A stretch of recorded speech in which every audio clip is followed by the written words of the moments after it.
Thank you for welcoming me to Brussels, Commissioner Malmstrom. It's a pleasure to be here and I'm really excited about it.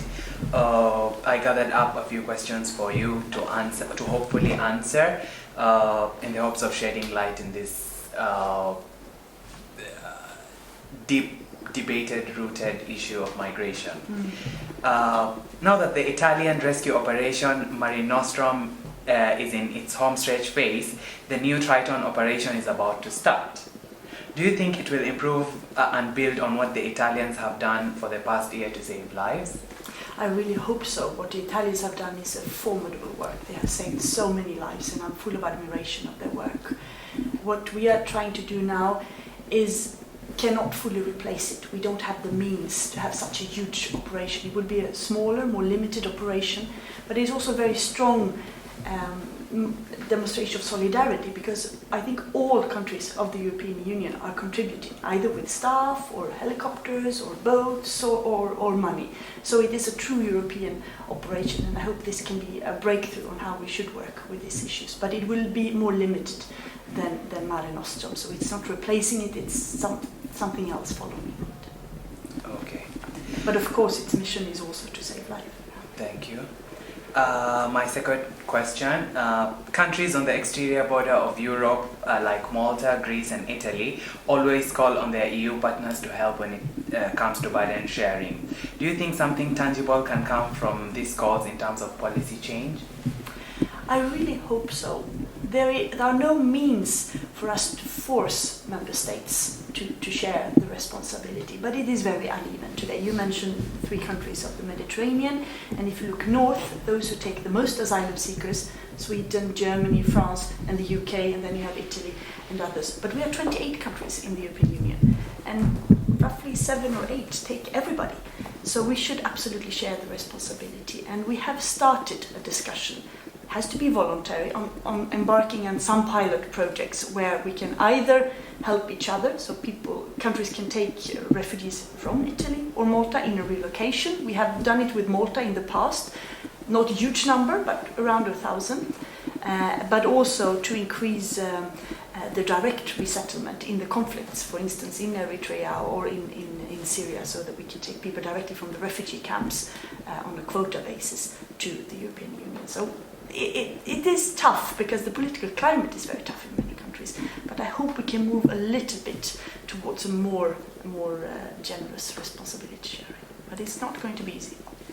Thank you. My third question.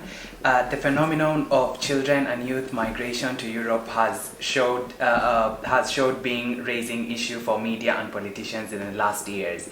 Children dying, being exploited, detained, some of them succeed in getting protection in Europe. How do you evaluate your past 5 years' contribution as Commissioner in trying to better protection children migrating to Europe, and what do you think is still important decisions that should be made to protect and secure their future in the EU? Well, every child that is mistreated is of course a failure, but this has been one of my priorities during these almost 5 years, to try to make the protection of children a red line in almost all of my work. In migration we have reinforced the legislation to protect children when it comes to the asylum system, that all children that are unaccompanied should have a guardian to speak for them and to help them. We have special provisions to protect children in the whole process when they arrive. We have possibilities in the Dublin Convention, if children come to one country and then you find them in another, that they should not be sent back unless it is really in their interest, so they can stay where they are found, etc., etc. So we have really made an effort to try to protect children. Also in other areas such as trafficking, could be children from Europe or from outside Europe. We know that people who are sold very often as sex slaves, around 1,000 the last 2 years have been children. So we have special provisions to protect them as well. But of course, work needs to continue. Every maltreated child is a failure, and we know that many children are suffering in Europe today. Okay, thank you very much.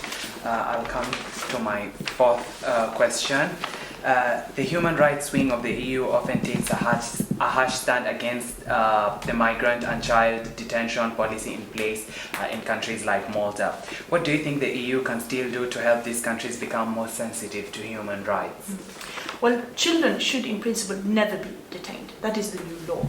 So when we hear about these things happen, of course we intervene, we try to help. Sometimes it is because there are no other means. So EU has budgetary means, we can advise, we can have staff. We have had that in Greece, in Italy, in Bulgaria, etc.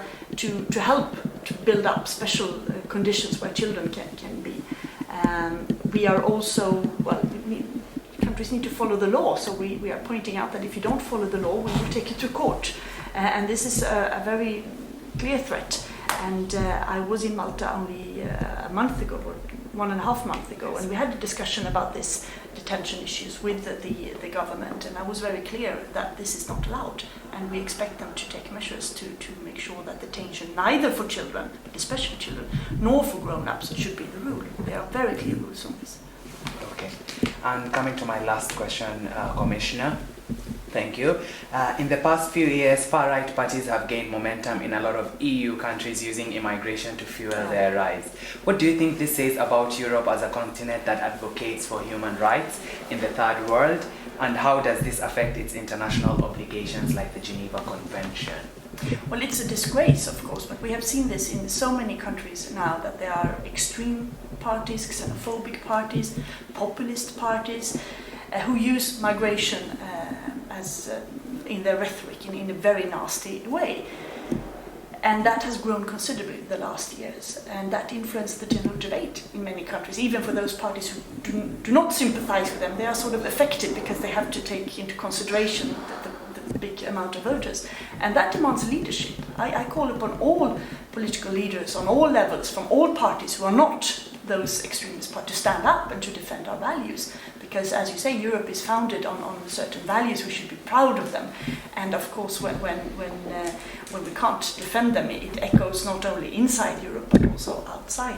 So it's a huge task that all of us have. Journalists, people like you who have access to an audience, politicians, everybody who has a microphone somewhere, but also in relations with your neighbors, with your friends, to stand up and to talk against these stereotypes, because this is very, very dangerous, and it's threatening the very fabric, social fabric of our society. So we must fight that. Okay, thank you very much.